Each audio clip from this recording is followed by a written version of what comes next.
It's past 11. You are on Hope FM. Listen and live. My name is Grace Mutis, and welcome to Praise Junction Show. Today is all about matters, leaders, and followers, and it's the Leadership Forum. And it's a joy to be with you. And thank you for your feedback on 20933, on WhatsApp 0717400455, and at Hope FM Live on Facebook, YouTube, Instagram, Twitter. That's where you can interact with us today. And of course, you can catch us live on Facebook and YouTube at Hope FM Live. Yes, the Leadership Forum is live right there. We'll be sampling some of your questions as they come through. Allow me to introduce Bishop David Oginde from Catalid Associates. I had to say that well, Bishop. How are you? I was like, I got it. You're well? I'm very well, thank you. Yes.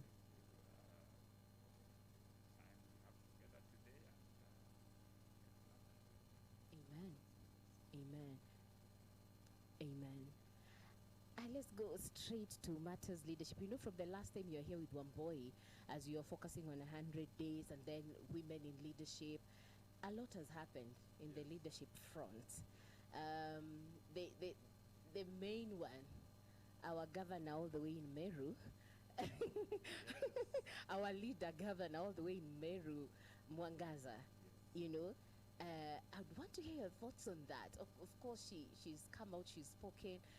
But from a leadership point, what would you want to say on that before we get to the strike of KQ pilots? and our there is a leader up there, and I'm just imagining how tough is it for them. Yeah. Kawera, what can we say? What I would say is that sometimes when we get into these positions of leadership, especially at such high level, one can initially be overwhelmed by just that reality that I am here. And if one is not careful, you can begin to make mistakes that undermine your leadership without your knowledge.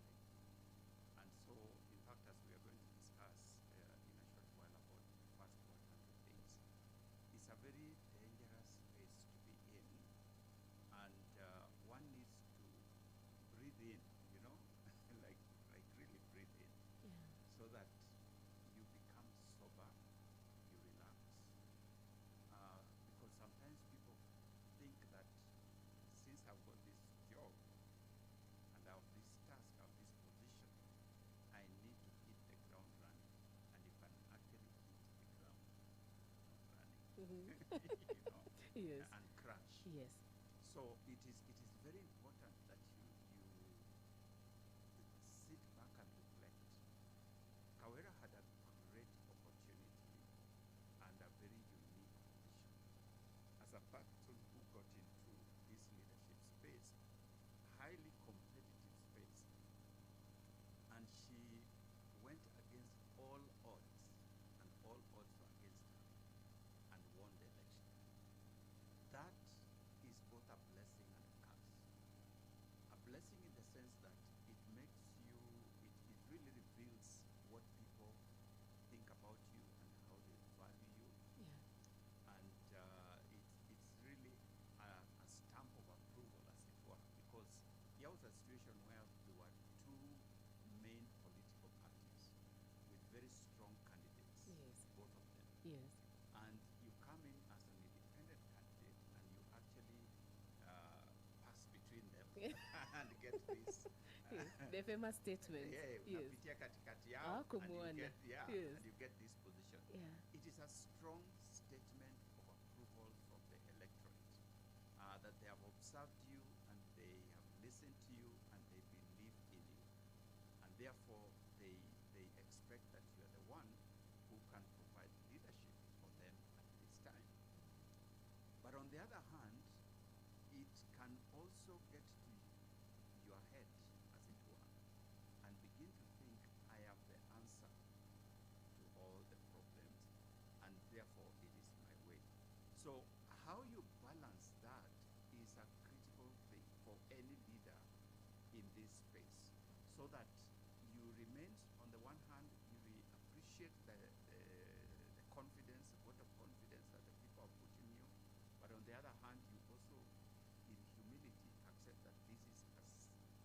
major responsibility that I therefore need to work on with great responsibility, or rather humility and teamwork.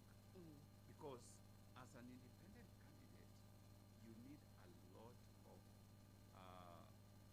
negotiation, working together with other people so that you can deliver, because you don't have your own party. Yeah, because all these people who've been chosen come from different parties, and you yes. have to win them in. Exactly. So you need that gift and skill of negotiation, of wooing people, of getting people on your side, people who are not on your side, who didn't believe in you, or who thought you were not it. You cannot begin to fight them. Yeah. That is the worst thing you want to do. You cannot fight them. You want to win them. And that winning them requires a lot of calming down, because the campaign trail is very different from the space of leadership. Yeah. Totally different. In the campaign, you can say anything, you can do anything, and sometimes, by the way, in Kenyan politics, and not just in Kenyan politics, even in other spaces of politics, you may find that the more rough the person is, the better appealing to the electorate. Yeah. Because people see you as different, as you can make it, and so on. This I could compare even at international level. Yes. Is what brought Trump down. In the campaign trail, he was saying the right things that people want to hear. Yes.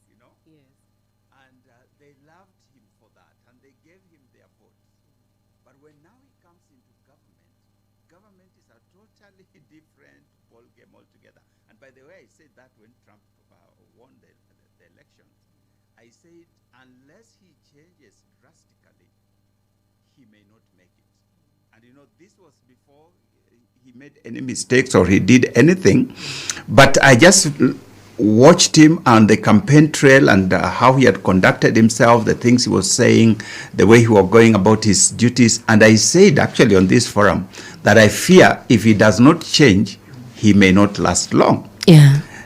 Because when you get into government, there are systems, there are structures, there are ways of doing things, there are values, there's the need for working together with other people.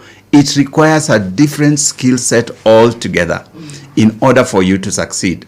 And so I believe that our governor, and not just our governor in Meru, but all of us who are leaders who have been appointed or elected at this particular time, yes, need to transform. You need to transform and get into a place where you now provide leadership. You don't campaign in office. That's too different, huh? They are very no different. more campaigns. There's no more campaign. There's no more campaign. And I'm afraid to say that it is not just Kawera. Yeah. Kawera may be at the extreme, but I still hear even very senior leaders who have already been elected into office or appointed into office are still in the campaign mode. You cannot be in campaign. You are now the one. I remember one time in 2003, I've used this illustration many times. Yes. There was one of the political leaders who had been appointed to be Minister for Land. And then he went to address a land issue in Rift Valley. And I remember him standing on the platform and saying, this government needs to do something about land in this country. And he's the leader. He is a minister for lands. Yes. So you are wondering to yourself, so which government will do something? You are the one who has now been given the docket of lands to do something. Yes. And he's speaking as if he's still in the campaign platform where he's talking to the government to do something about land. And that transition sometimes doesn't come easily for many of us. Yeah. For you to know that now I am in leadership. Now people want delivery of services. I cannot keep blaming the previous regime. that is gone. Yes. They are gone. So you can't keep going, oh, they did this or they didn't do that. No, you are the one here now. What are you going to do for us? Wow. So that transition is not an easy one, from the campaign trail to the leadership platform or the leadership desk. It's a totally different thing. And that's a long answer to your short question. Yeah. But it's a transition that many of us really need to make when you get into that place of leadership. I tell people it's one thing to be in the congregation. It's another thing to be in the choir. Yeah. Wow. You know, when you're in the congregation, you can see who is not singing well, yes, who is out of tune. Yes. Why that's such a person? Why didn't they think of dressing better? Yes. And so on. You are seeing those things in the but the day you move to the choir, to the platform, that's when you realize that the thing is totally different. Yes. It is totally different. Yes. Yeah. So the transition from the congregation to the choir is a complete transition. Okay. Yes. I'm just thinking then, Bishop, do we need maybe as a country to offer that transition training to our leaders, anyone seeking leadership position in government, in any organization, before they start on their 100 days? Yes, yeah, I do know that in government that the Kenya School of Government actually does offer training for newly appointed leaders, newly elected leaders. Unfortunately, this I can say with some level of knowledge, yes, that many do not take them seriously. You know, they are taken into hotels for a whole week. You are briefed on how government operates, how you need to conduct yourself, who can say what, where, how do you conduct yourself in the presence of the president or senior leaders, what protocols to follow, how do you dress, everything, you know? Yes. They are really taught these things. But if you don't take it seriously or you think you know, then it will not benefit you. It will not benefit you. I do know that governors are taken through those kinds of trainings. Yeah. Let me not call it training, briefings. I would say briefing, because it is really, in 1 week you can't cover everything, but you are briefed on various protocols and how to conduct yourself and how government runs and how to, you know, all those things. So if one takes it seriously, you would avoid some of the common mistakes that leaders make. But yes, that training is available. I could also say, now that you introduced me as Kata lead, yes, that those are part of the trainings that we do offer for as many people as would want to. So that how do you handle transition? Yes. How do you handle a new office? How do you conduct yourself in your first 100 days? What are some of the things that you need to watch out for, things that you need to do so that you are successful in your office? There's the balance between losing time, you know, because like we said, 100 days is a psychological space. It yes. is not extendable. So you could lose that opportunity while you are caught up in what we call the paralysis of analysis.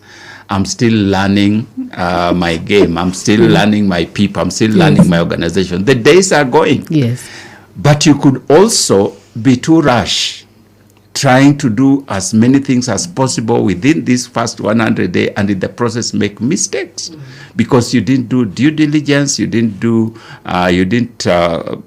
check the facts and figures correctly, and you make rash decisions, and therefore you find that you make mistakes. So those are things that we can offer training on for leaders who take up office, so that you maximize in those initial days, because you only have one opportunity to make a first impression. You don't get another one.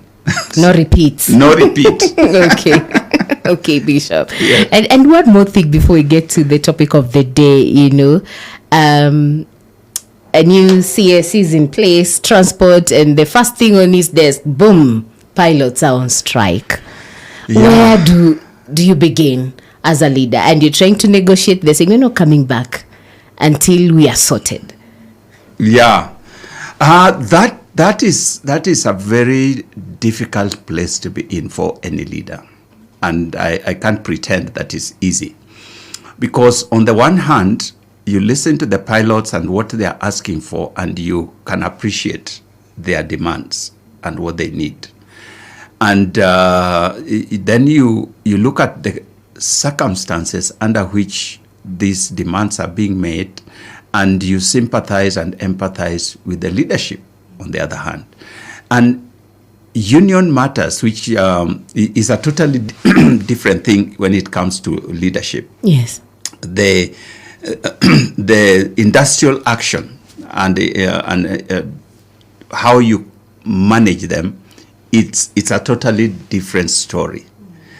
And one needs that skill of negotiation and the skill of understanding to get people to appreciate what the situation is, and therefore find an amicable solution.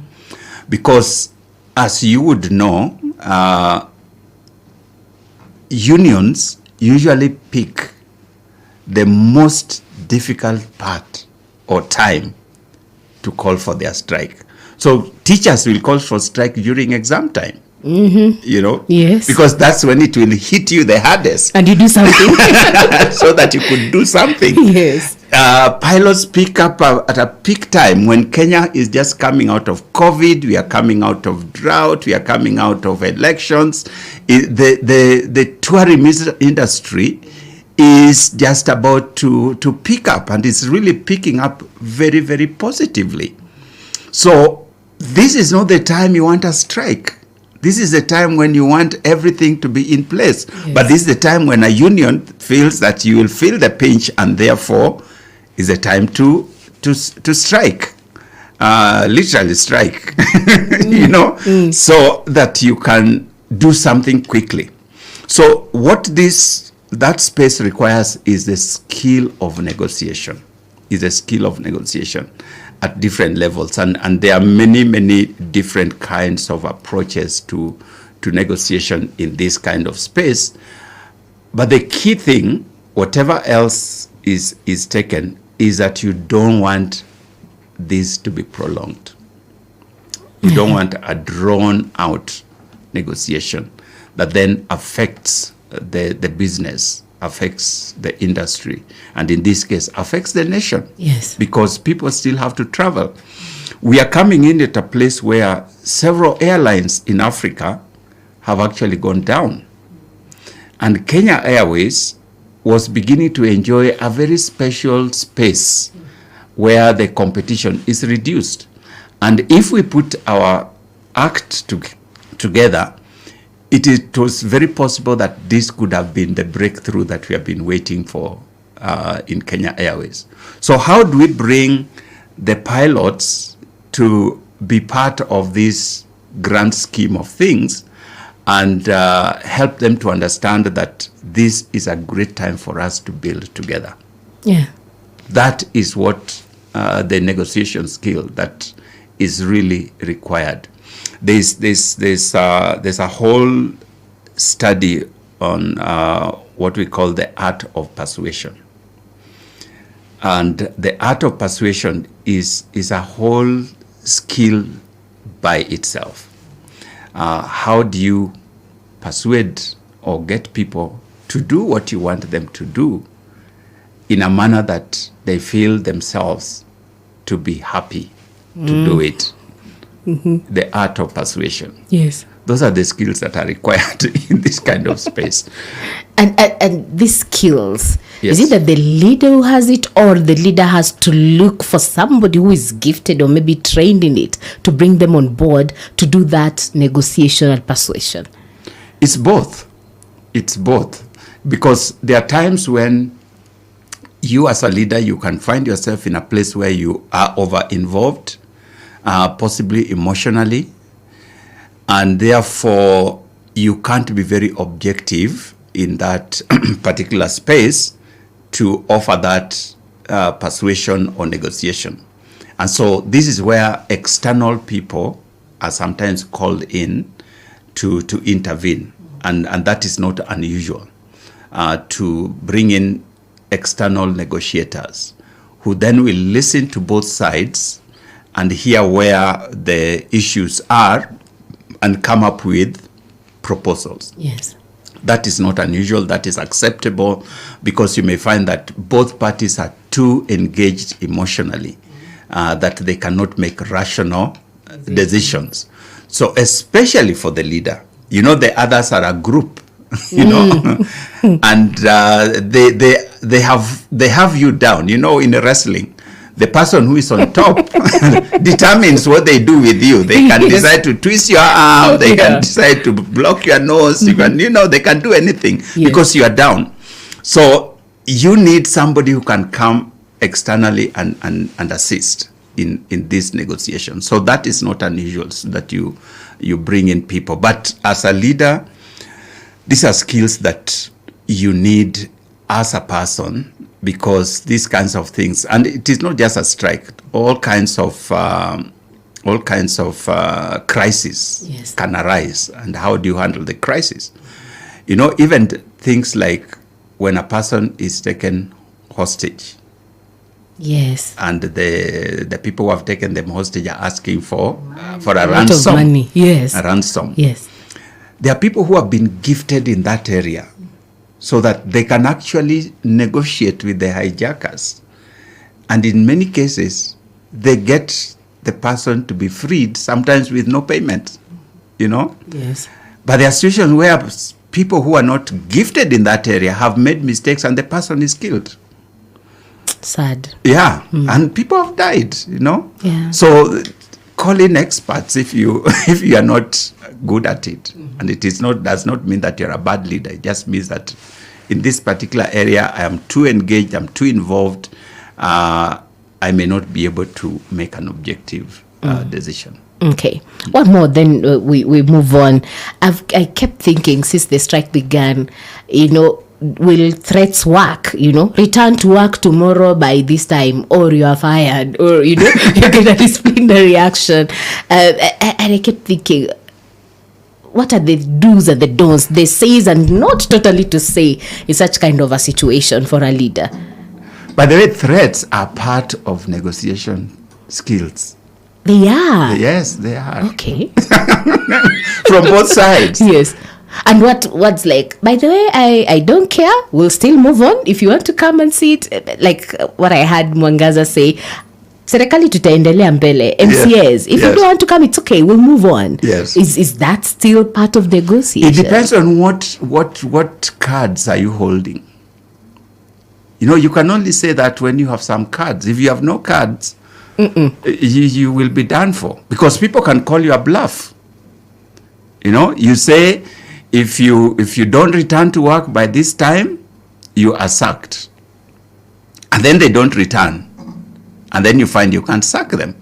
Yes. Then you have lost.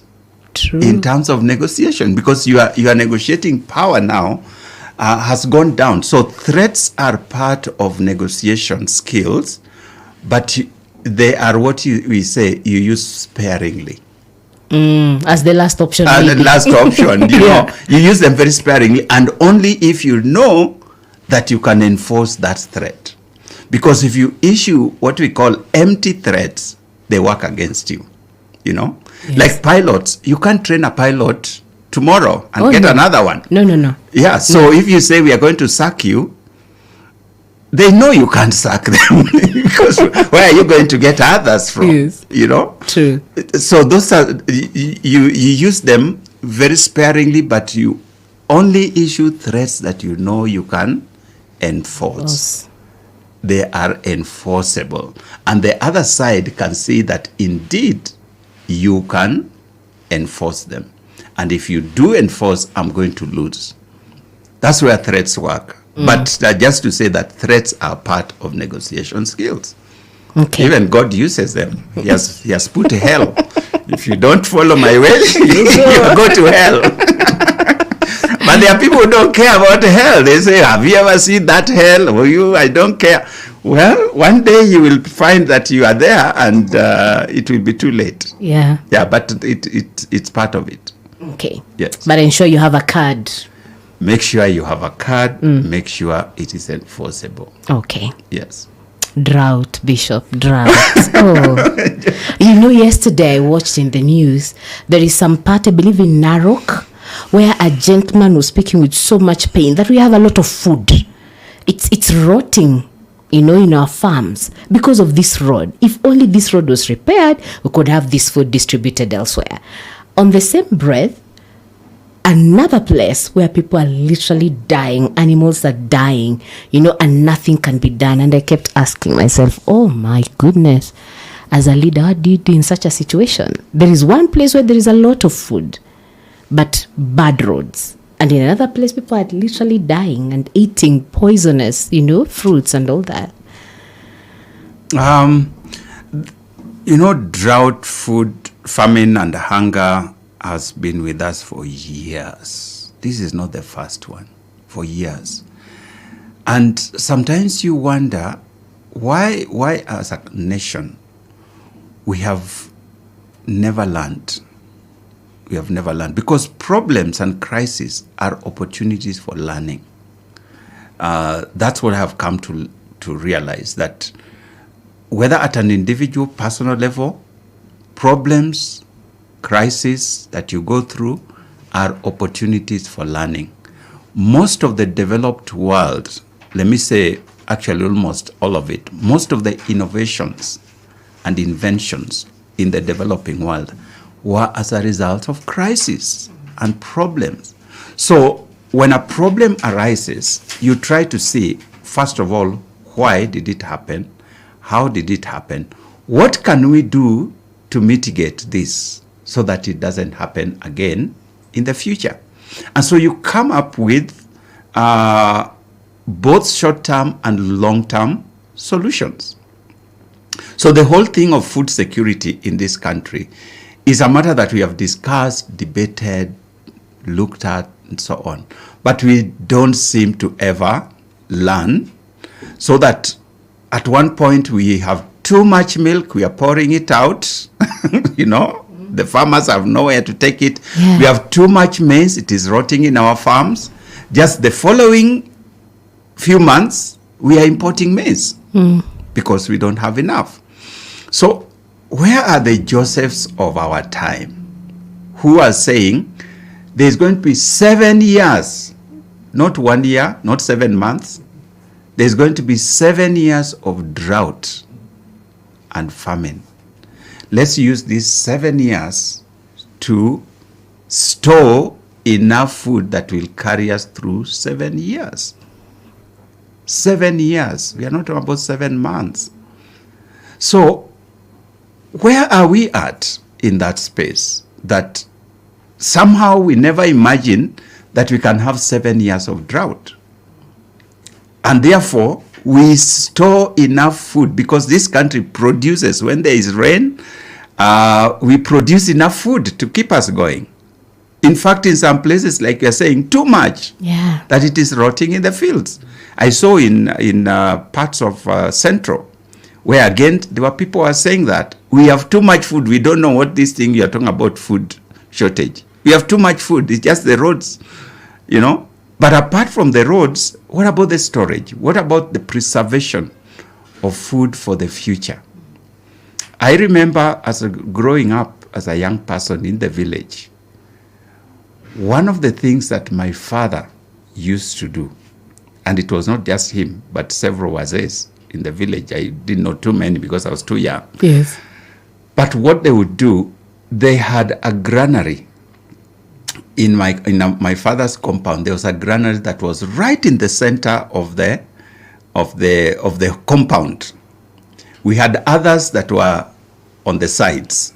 Now the ones on the sides were for the mothers, you know, because I came from a very big family. We were several of us, my uncles, my elder brothers, and so on. They had their wives and families, all of us in one compound. Yes. So the mothers had their own granaries. But the mzee of the home, he had this granary, a huge one, at the center of the of the compound. During harvest time, everybody from their shambas had to make a contribution to them's granary. Yeah. So, and it was the best.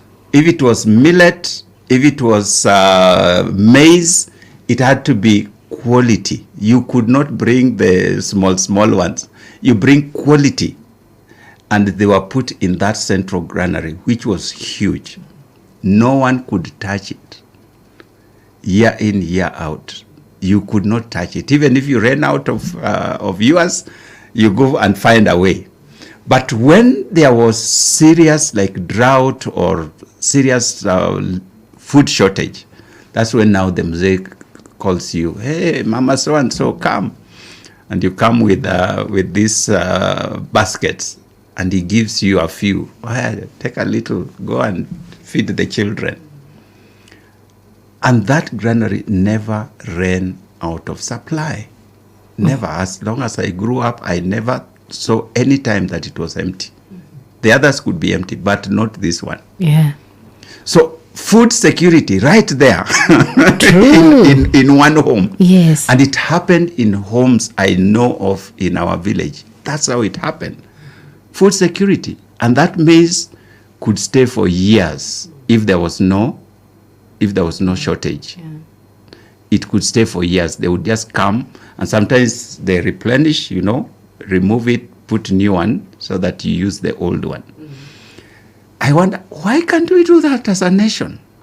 Why can't we have granaries that are for food security? During harvest time, everybody brings to this storage, and we have enough to take us for at least 3-4 years, not 1 year, 3-4 years, 5 years, so that even when there is drought, we pray, but we know that we are safe. Yes. We are safe. True. But for us, unfortunately, we are in this thing.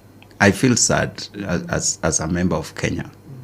I feel sad that we can be in this space every year, because drought is not new to us. It is not new to us. True.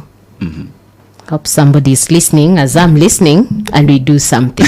Starting from our homes and then Serikali. Yes. Yes. From our own homes. Yes. You keep something. Keep something they say for the rainy day, but for us it is for the drought day. Yes. Yeah. Okay. Before we maybe get a recap of our topic, 100 days of a leader, allow me just to sample a few people who are listening to us. Remember, you can talk to us at Hope FM Live. We are live on Facebook and YouTube at Hope FM Live. Our WhatsApp line is 0717400555. Our SMS line is 20933. Murua Pipeline, thank you for keeping it right here. Edgar Kiunga, thank you. It's good to see you. Penina, I can see you right there. You're listening to us and you're watching us. Susan Shege, let us know if you can hear us clearly. Thank you for tuning in. Derek Kialo, all the way in Athi River, you're also tuned in. Thank you so much. Brother Alan K. Wopi from Nakuru, listening to the Leadership Forum. Corazon Mohatia, thank you for keeping it right here. And Jeremy Mwendo Bishop is asking, good to hear you. Where are you these days, Bishop? That is what Jeremy is asking. Where are you these days? I am right here. I'm right here. I'm available. But like you introduced me earlier, I'm running leadership development training. That's what is occupying my time. Okay. For people in different spaces, in the corporate, in government, in church, in different spaces. So that's what is taking my time. That's how I spend my days. Yeah. Yes. Okay. Doing leadership forum in different spaces. And still preaching, Bishop. And still preaching. Yes, I preach when I'm invited. I have no church. We hear you. We hear you. But when I'm invited, yes. I do preaching. Okay. Yes. Thank you. Now, maybe we could recap, because we have a few minutes to get to the top of the hour. We could recap on what you started with Wamboi on 100 Days of a Leader, for those who missed. Maybe 2-3 Yes. points. Yes. I think we already did some at the beginning of this because you talked about, we were talking about our governor and in Meru and some of the things that were happening there. But we said that there's this concept of first 100 days, which has now really gained currency across the world. It was started by the Americans. Primarily, not primarily, basically for the president. So that the president of America had a first 100 days, and whatever they did in that first 100 days was considered to set the tone and the agenda for their leadership. And so people really looked forward whenever a new president came into office. What are some of the things that they are going to do in the first 100 days? Later on, it actually became a point of study. Why 100 days? And a lot of studies have been done on the same. And what has been found interestingly is that when there is a leadership transition at whatever level, even in the smallest level to the highest level, there's a psychological window where the members of the organization or of the group or of the country expect that the leader will do certain things to transform or change the way things are done, to do something new, something different. So when this study was done, it was found that this is a psychological window, and anything that a leader does within that space, they are actually given that leeway. It's like people expect. So you can even take very drastic measures, but people will give you that leeway, you know. Yes. You can take very positive measures, and people are like, yes, we expected this. So, but once that 100 days is over, people now begin to judge you according to what you do, you know. So, say for example, you sack people during the first 100 days. Mm-hmm. People will feel the pain, those who are sacked, and even the members of the organization. But you know what the people will be saying? There's a new broom that has come. Yeah. that is really sweeping. Yes. So it is like they expect that something like that may happen. So you have this cushion to do certain things that otherwise you will not do. After the 100 days, if you sack a person, they begin to look for reasons. They say, I was sacked because maybe I don't come from their tribe. I was sacked because so-and-so went and reported me. I was sacked because, you know, they try to link it with something, and they feel it is not justified, you know, for you to have done this. So the longer you stay, the more people begin to judge you according to their own perceptions and their interpretations of your actions. Within the 100 days, that rarely happens.